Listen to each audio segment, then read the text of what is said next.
Selamat pagi. Assalamualaikum warahmatullahi wabarakatuh. Salam sejahtera untuk kita semua. Jadi hari ini kita akan melanjutkan materi yang APHP yang kemarin, yaitu yang kadar abu ya. Tapi sebelumnya izinkan saya untuk menjelaskan tentang terkait rencana program dan kegiatan pembelajaran semester atau RPKPS untuk mata kuliah hari ini ya. Mata kuliah ini yaitu APHP 1, analisis pangan dan hasil pertanian 1 ya.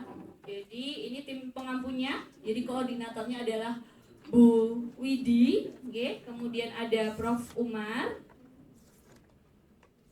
kemudian ada Bu Ningrum, ada Bu Manik, ada Bu Arima, dan saya begitu ya. Jadi ini saya di akhir ini ya, kan udah mau UAS gitu ya. Oke, jadi izinkan saya mengulang kembali yang RPKPS ini juga sudah disampaikan di awal oleh koordinator ya.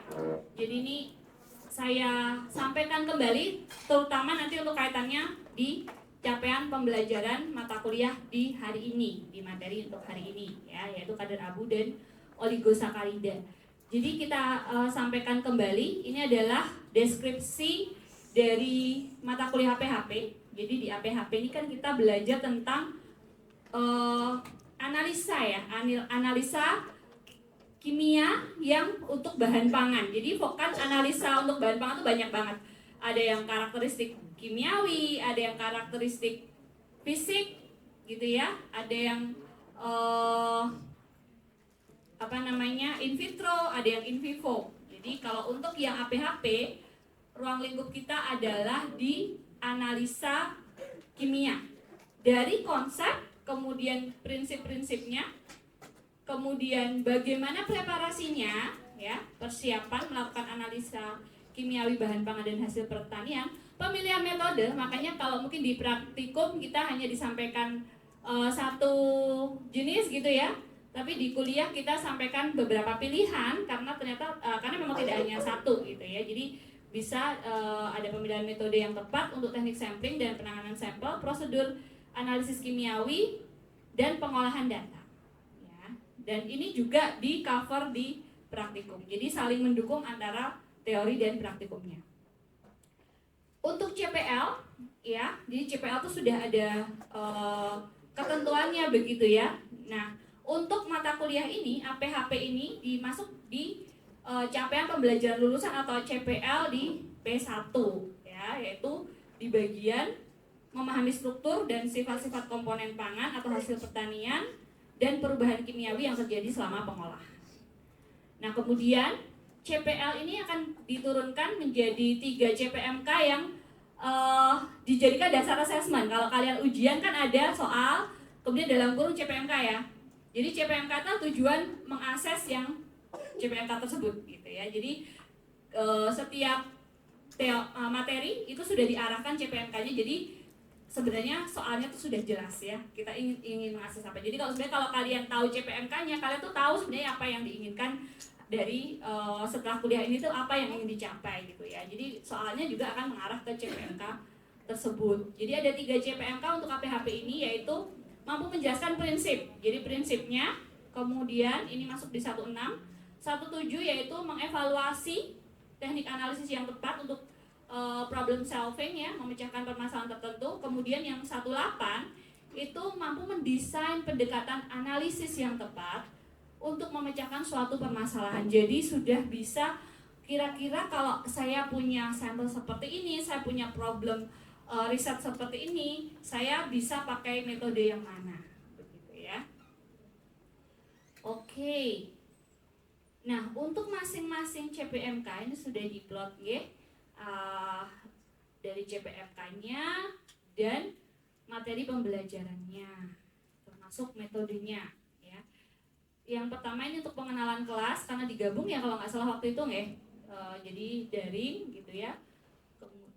Kemudian overview lingkup dan pentingnya analisis pangan dan hasil pertanian, kemudian teknik sampling ini alokasinya 3 SKS, 3 kali 50 menit. Kemudian untuk mencapai capaian pembelajaran mata kuliah yang 17 yaitu ada dengan materi yang stokiometri dan perhitungan ya, volumetri, literasi dan gravimetri. Berarti kalian sudah dapat dasarnya untuk ini ya, stokiometri dan literasi, jadi nanti lebih bisa mudah untuk memahami aplikasi di metodenya. Ini luring 6 kali 50 menit ini juga sudah nggih kemarin nggih. Kemudian untuk CPMK 18. Nah, ini untuk hari ini yaitu dan kemarin ya, kadar air, kadar abu dan oligosakarida ini masuknya di CPMK-nya 18, P18. Okay. Berarti nanti sudah ada case ya, biasanya kalau udah di 18 ya. Ini ada 21 kali 50 menit. Kemudian metode pembelajaran yang kita sepakati mungkin juga sudah disampaikan oleh Bu Widi yaitu PBL ya, problem based learning. Jadi nilai kalian itu tidak hanya dari nilai ujian ya, 60% itu dari PBL sesuai ini ya, disesuaikan dengan RPKPS. Nah ini bisa dari tugas, bisa dari kuis, bisa dari ujian juga. Jadi waktu ujian itu kan pernah mendapatkan soal studi kasus ya, itu masuk nanti di problem based learning gitu ya, PBL. Jadi poinnya gede biasanya itu ya, yang case based gitu. Jadi saya juga sering memberikan untuk yang case based. Untuk cara penyampaiannya kita memang sesuai dengan panduan UGM yaitu 80% luring bisa sampai 100% dan diperbolehkan daring sebesar 20% ya. Dan bisa dengan sinkron ya, dengan tatap muka seperti ini, dengan Zoom ya, kalau dulu kita pakai Webex, dan bisa dengan asinkron. Asinkron itu yang diberi tugas kemudian mengerjakan atau diupload materi kuliahnya dalam bentuk video atau ya video berarti ya, atau PPT dengan audio, kemudian diskusinya bisa dengan LMS gitu ya. Kemudian ini penilaiannya ya. Jadi ini termasuk kontrak pembelajaran kita ini untuk penilaiannya ya. Jadi ada 3 basis evaluasi yaitu aktivitas partisipatif, kemudian hasil project atau hasil studi kasus atau PBL ya, kemudian kognitif. Aktivitas partisipatif kita ambil dari bisa tugas, bisa interaksi. Jadi kalau bertanya, nah seperti itu masuk, atau menjawab pertanyaan itu masuk di aktivitas partisipatif ya. Kemudian untuk yang PBL, nah PBL ini bisa ditugas melalui tugas yang masing-masing dosen mungkin desainnya berbeda, ada yang presentasi, ada yang laporan. Kalau saya nanti modelnya yang laporan, jadi saya ada nanti di oligosakarida ada kuis di tengah-tengah. Silahkan jangan khawatir, gampang, cuma pertanyaan aja, nanti dikerjakan di lembar gitu ya, lembar jawab, kemudian dikumpulkan di Simaster gitu ya. Dan juga bisa dari UTS atau UAS. Jadi soal PBL ini kita bisa masukkan juga di UTS dan UAS. Kemudian kemampuan kognitif ya, ini praktikum tidak ada ya, kuis ini tidak masuk di sini, ini sepenuhnya dari UTS dan UAS. Jadi kalau kita total dari nilai PBL ini ada 60 ya, 10% tambah 10 kan 20, tambah 4 ini jadi 40, 50, 60 ya. Jadi 60% PBL dan 40%-nya adalah kognitif dari UTS dan UAS gitu. Jadi begitu untuk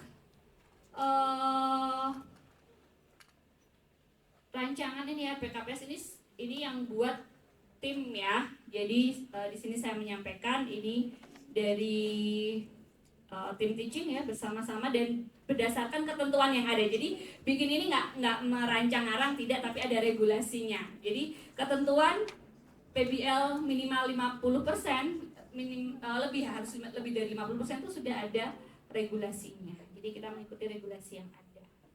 Ini referensinya ya. Artinya tidak hanya ini, jenengan silahkan mengembangkan referensi atau bahan bacaan yang lain juga, okay? Ini yang direkomendasikan bisa food analysis dari Nielsen, atau bisa yang baru ini updating juga ya. Yang sebelumnya kita pakai Pak Sudarmaji ini ya. Ini dosen juga dulu di sini ya. Kemudian udah Purna.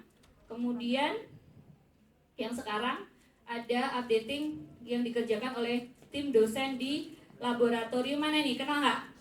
Prof. Umar, Bu Widi, Bu Nilum dari dosen lab apa? Pak Ardi, Pak Sudarmanto sudah pensiun? Lab apa? KBP. Jadi timnya memang dari KBP untuk APHP. Saya mantan KBP. Dulu pernah di KBP sebelum sekolah S3. Setelah S3 saya pindah ya ke GISI. Nah, ini sudah disahkan. Jadi begitu ya untuk kontrak penelitiannya. Jadi kontrak pembelajarannya bisa dipahami ya. Kalau dirubah perlu diskusi dengan koordinator ya, dengan Bu Widi. Jadi seperti itu, semoga bisa diterima untuk LPKPS-nya ya. Sekarang kita masuk ke materi ya, materi pembelajaran lanjutan dari kemarin, yaitu kadar abu. Oke, kita mulai untuk analisa kadar abu ya, melanjutkan yang kemarin. Jadi kemarin kita sudah singgung sedikit ya tentang kadar abu.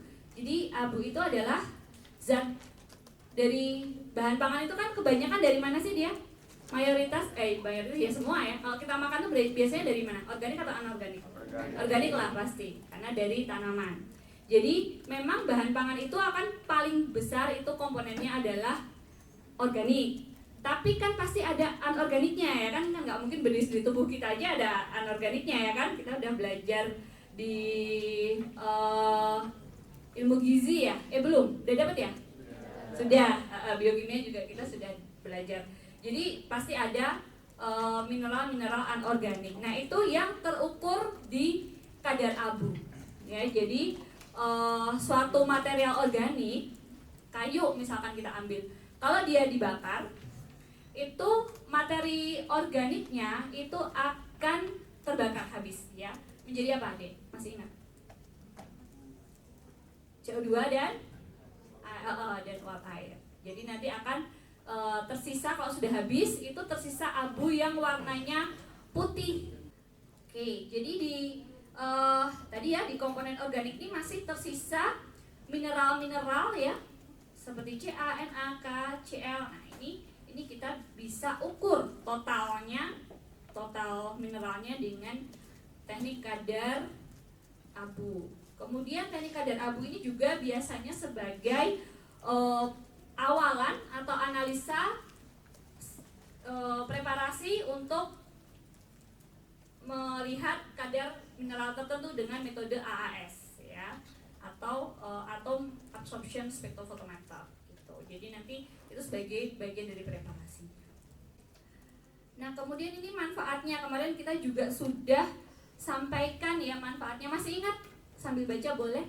Apa saja kemarin manfaatnya? Ya, dibaca boleh. Kandungan nutrisi, terus kualitas suatu produk pangan. Iya, nah kualitasnya gimana? Kalau biasanya dikehendakinya yang kadar abunya tinggi atau rendah? Rendah. Kenapa? Ada yang tahu? Mineral itu dia mudah terikat ya, senyawa organik ya, dan mudah bereaksi. Dan kita tahu kalau mineral itu kalau di sistem pencernaan dia nanti apa efeknya? Bisa ngapain? Kalau berikatan dengan protein, proteinnya bisa diserap nggak? Nggak bisa. Jadi akan mengakibatkan penyerapan dari zat gizinya akan susah. Jadinya maka dihindari, dan dia juga lebih reaktif ya terhadap suatu reaksi. Jadinya memang bisa ada batas kadar tertentu untuk pangan gitu ya. Kemudian tapi dia punya kelebihan ya, kemarin kita juga sudah sampaikan. Apa kelebihannya? Dia punya aktivitas sama biasanya, antimikrobiologi, sehingga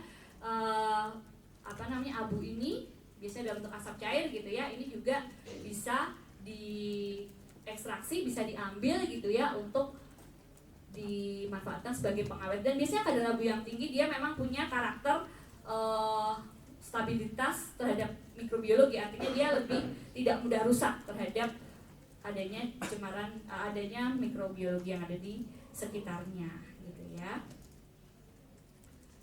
Nah, kemudian untuk penentuannya ya. Jadi ini prinsipnya ya, jadi abu ya, karena dia ada residu anorganik yang tersisa setelah air dan materi organiknya habis oleh pemanasan suhu tinggi gitu ya, menunjukkan jumlah total mineral dalam makanan.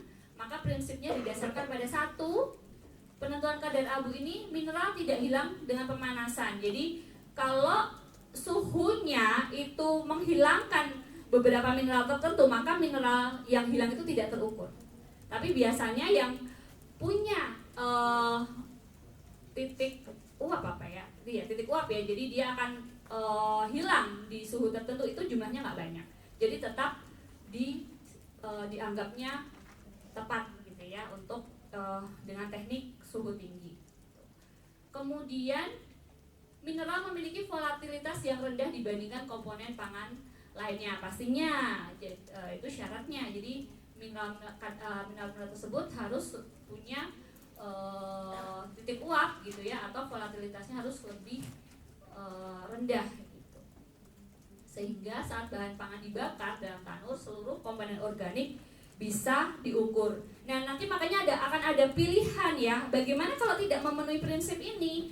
Ada pilihan-pilihan metode yang bisa digunakan di suhu yang lebih rendah ya. Jadi ada dua macam secara garis besar untuk metode pengabuan, yaitu pengabuan kering dan pengabuan basah secara umum ya. Kemudian nanti bisa dikembangkan di teknik yang lebih advance lagi, bisa dengan microwave gitu ya, atau dengan pengabuan plasma suhu rendah. Tapi secara umum prinsipnya yang secara umum adalah pengabuan kering dan pengabuan basah. Oke, ini alatnya ya untuk AAS. Nah, kemudian ini adalah tahapan dari pengabuan ya. Sebelum kita masuk nanti masing-masing untuk pengabuan kering dan basah, kita pahami dulu secara umum ya. Jadi yang pertama adalah pemilihan sampel analisis. Jadi harus dipastikan bahwa prosedur persiapan sampel tidak mempengaruhi kandungan abu atau mineral dalam sampel tersebut, karena nanti kalau berubah atau merusak ya jadi tidak bisa terukur gitu ya. Kemudian jadi ini ini ya, preparasinya harus diarahkan memang untuk kadar abu. Kemudian pada umumnya sampel digunakan 1-10 gram. Kemudian sampel dibebaskan dulu dari kadar air dan zat organik secara umum. Makanya kemarin bisa dilanjutkan dari kalau yang sisa dari kadar air itu kan berarti sudah bebas ya, sudah bebas dari air. Jadi bisa langsung masuk ke tanur, bisa langsung dilanjutkan ke pengabuan kalau pakai teknik yang pengabuan kering. Kemudian sampel dibebaskan dari kemungkinan kontaminasi mineral yang lain yang mungkin bisa ada dari alat-alatnya. Nah, biasanya kan kita pakai kurs porselen ya. Nah, pilih kalau untuk pengabuan jangan yang pecah, jangan yang retak. Kemarin ada yang retak nggak waktu praktikum? Enggak ya, yang aman ya.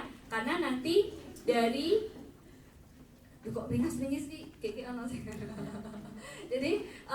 yang retakannya itu nanti bisa bikin kadar abu kalian jadi tinggi. Jadi jangan heran kalau kok tinggi. Ternyata ada tambahan ya dari alat-alatnya gitu ya. Kemudian ini ya, apabila tahap persiapan membutuhkan air, gunakan air yang telah deionisasi. Karena ion yang ada di dalam air ini nambah nanti mineralnya. Jadi yang sudah deionisasi atau demineralisasi. Jadi biasanya kita kan sudah pakai aqua des ya, yang di lab itu sudah dia bebas mineral. Nah, ada dua macam ya, ada pengabuan kering dan basah. Yang kering kalian sudah ngotok ya, sudah praktek kan, sudah langsung udah paham betul ya, problem-problemnya sudah paham gitu. Nah, ini kemarin kan hati-hati banget ya, harus karena kita pakai suhu yang luar biasa tinggi, jadi hati-hati banget ya kerjanya. Ini kebalik ya derajatnya di sini. 500 sampai 600 derajat Celcius gitu ya. Selama 24 jam, juga tergantung pada jenis tandurnya. Ada yang 4 sampai 5 jam. Ya, kebanyakan mineral dikonversi ke oksida sulfat, fosfat, klorida atau silikat ya. Kemudian meskipun sebagian besar mineral memiliki volatilitas yang cukup rendah pada suhu tinggi, tapi ada mineral yang mudah menguap dan mungkin sebagian hilang. Nah, ini kelemahannya ya. Kalau pakai suhu tinggi. Misalkan besi, timah, merkuri akan sedikit menguap. Jadi itu akan tetap hilang gitu ya. Jadi tapi itu dianggap dianggap total mineral. Tapi kalau memang yang nanti ditargetkan ke sana memang bahan tersebut banyak, mineral yang dia mudah menguap atau yang ditargetkan adalah mineral-mineral yang mudah menguap ini, nanti kita bisa pakai metode yang pengabuan basah dengan suhu yang lebih rendah ya. Jadi ini pengabuan kering ya. Tidak sulit ya, kalian sudah praktek sendiri, sudah tahu alatnya ya, sudah punya pengalaman di perhitungannya juga ya, gampang ya perhitungannya juga. Jadi nanti kalau sudah dapat abu warna putih ya, sampelnya ditimbang lagi. Jadi sebelumnya kan tadi sudah ditimbang ya, sebelum pengabuan, kemudian setelah pengabuan juga ditimbang lagi. Kemudian kadar abu sama dengan kadar air bisa dinyatakan dalam dry basis atau wet basis ya. Perhitungannya juga sama dengan cara perhitungan kadar air kemarin. Jadi untuk yang persen berat kering atau dry basis, itu ada berat setelah pengabuan dibagi berat sebelum pengabuan kali 100%. Kemudian untuk wet basis juga sama, tapi yang dihitung adalah yang berat sebelum kadar airnya hilang gitu ya. Jadi ini yang berat setelah kadar airnya hilang gitu ya. Yang kedua yaitu yang pengabuan basah. Oke. Ini pengabuan basah ya, terutama digunakan dalam penyiapan sampel untuk analisa mineral tertentu ya, biasanya untuk dilanjutkan ke AAS. Kemudian cara kerjanya menghilangkan semua komponen organik, menyisakan mineral terlarut. Kemudian ini ya sampel yang akan diuji sama ya, ditimbang dulu kemudian diberikan. Jadi bedanya diberikan reagen. Jadi bedanya apa? Kalau yang kering tadi kan dari bahan, kemudian kita bisa hilangkan kadar airnya, kemudian kita abukan. Kalau dengan suhu tinggi, kalau di basah ini masih butuh suhu pastinya, tapi suhunya tidak setinggi dari yang pengabuan kering. Caranya oksidasinya dibantu dengan asam. Inilah kenapa harus lebih hati-hati lagi, karena sudah pakai panas tinggi masih ditambah dengan asam, dan asamnya asam kuat, double lagi. Jadi pakainya biasanya pakai 2 jenis asam. Asam sulfat atau asam perklorat ditambah nitrat. Jadi nitrat di sini kenapa harus ditambahkan? Tujuannya adalah untuk membantu oksidasi. Jadi nitrat, asam nitrat itu dia asam kuat yang oksidasinya cepat. Gitu ya. Jadi akan membantu asam sulfat atau asam perklorat ini untuk mengoksidasi, menghabiskan si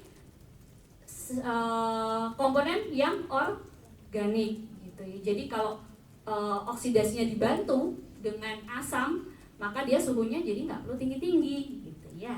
Jadi untuk materi-materi yang tadi di suhu tinggi dia volatil, ini bisa dipakai gitu. Dan waktunya juga lebih singkat ya. Jadi hanya 10 menit hingga beberapa jam gitu ya. Kemudian ini juga karena dia cair, jadi ini juga bisa lanjut ke AAS. Tidak perlu dilarutkan lagi. Kalau yang kering tadi abunya harus dilarutkan dulu dengan asam, baru diinjeksikan, disaring kemudian diinjeksikan ke AAS gitu kan. Kalau yang pengabuan basah ini tidak perlu. Ya ini gambarannya ya untuk pengabuan basah. Jadi pakai ini contohnya adalah campuran asam sulfat ditambah dengan asam nitrat. Ini biasanya kombinasinya ini bisa 3:1 ya. Jadi nitratnya lebih sedikit ya. Kemudian di suhu tertentu, bisa 350 gitu ya, atau kurang dari itu. Nah, ini tambahan ada, ini jarang digunakan ya, ini sudah advance, tapi untuk pengetahuan juga kita nggak punya sih. Jadi ini adalah plasma etching atau pengabuan plasma suhu rendah. Jadi dia pakai metode atau sistem plasma. Jadi plasma itu dia ada gas tertentu, ya, gas dilewatkan di suatu elektroda. Jadi ada elektroda positif negatif dilewatkan di situ, sehingga akan bisa menekan atau memecah materi yang ada di situ. Nah, untuk pengabuan plasma ini ditambah dengan tekanan light juga. Jadi ada disertai dengan vakum dengan tekanan yang cukup rendah, 0,5 sampai 1 milibar mungkin sekitar ya. Jadi dia cukup rendah dan ini kan kalau plasma ini ya namanya plasma etching ya alatnya ini. Ini bisa untuk berbagai keperluan, tidak hanya untuk pengabuan. Salah satunya untuk pengabuan. Untuk pengabuan gas yang dipakai itu adalah pakai oksigen ya. Jadi oksigen ini nanti yang akan mengoksidasi senyawa-senyawa organik ditambah dengan suhu yang relatif rendah di 150 derajat Celcius, ini bisa menghilangkan senyawa organik sehingga sisanya bisa didapatkan senyawa anorganik. Jadi lebih advance lagi. Sampaikan di awal. Kita lanjutkan dengan diskusi. Saya buka 2 pertanyaan. Monggo silakan. Kan saya Kimiko, izin tanya Bu. Ya. Kalau tadi kan ada 2 jenis pengabuan, yang kering dan yang basah. Tapi kalau mempertimbangkan orang yang menguji itu udah ahli, Ya. bukankah lebih menguntungkan kalau pakai yang basah? Karena kan lebih hemat waktu juga. Dan kalau udah ahli kan juga faktor bahayanya juga bisa diminimalisir. Itu jadi gimana Bu? Apakah biasanya orang untuk uji di jurnal-jurnal atau apa itu biasanya pakai pengabuan kering atau basah? Terima kasih, pertanyaannya bagus sekali ya, Kimiko ya. Terima kasih Mbak Kimiko. Jadi memang kalau gini, kalau kita tuh memilih metode itu biasanya yang pertama adalah yang paling mudah ya, paling mudah, paling efisien dan efektif. Kalau kita bisa melakukan suatu metode yang energi kita itu lebih sedikit, biaya kita lebih sedikit, kita sudah bisa mendapatkan tujuan dari apa yang kita inginkan, pasti kita akan memilih yang lebih murah, lebih gampang ya nggak? Itu natural kita manusia ya, kita akan menghindari yang resikonya lebih gede pastinya. Walaupun ahli sekalipun kalau berhadapan dengan asam kan tetap harus moodnya harus hati-hati semuanya. Dengan kalau pengabuan kering kan simpel ya, tinggal dimasukkan, ditunggu, kita bisa ngerjain yang lain. Tapi tergantung tujuannya ya. Nah pada umumnya kan kita proximat itu kan yang ingin diketahui total mineral. Jadi ya kan, dan bisa dilanjutkan dari kadar air, itu lebih efisien lagi. Makanya sebagian besar kalau kita analisanya proximat ya kita pakainya kering gitu. Tapi kalau tujuannya nanti ke AAS dan kita butuh memang targetnya untuk mineral yang lebih detail, untuk mineral-mineral yang dia kemungkinan akan hilang dengan pemanasan, ya kita lakukan di pengabuan basah gitu. Menjawab? Terima kasih banyak. Satu lagi ya. Ya, silakan. Perkenalkan, nama saya Denis. Jadi saya bertanya mengenai dari ketiga jenis pengabuan itu kan yang menarik itu plasma etching. Nah itu untuk plasma etching itu bisa digunakan pada sampel jenis apa saja dan cara kerja itu spesifiknya bagaimana? Terima kasih banyak. Ya, bagus sekali juga pertanyaannya. Ini ada sulit ya untuk dijawab karena saya juga tidak ada pengalaman dengan bekerja dengan plasma etching, Mas Denis ya. Jadi saya izin menjawab berdasarkan teori aja ya. Jadi saya memang nggak ada pengalaman di sana. Jadi untuk plasma suhu rendah ini memang jarang digunakan. Tapi biasanya yang susah untuk dideteksi. Jadi dia kecil, ya, jumlahnya kecil dan sulit ya, kadarnya rendah sehingga butuh yang lebih akurasinya lebih tinggi. Terima kasih sekali pertanyaannya.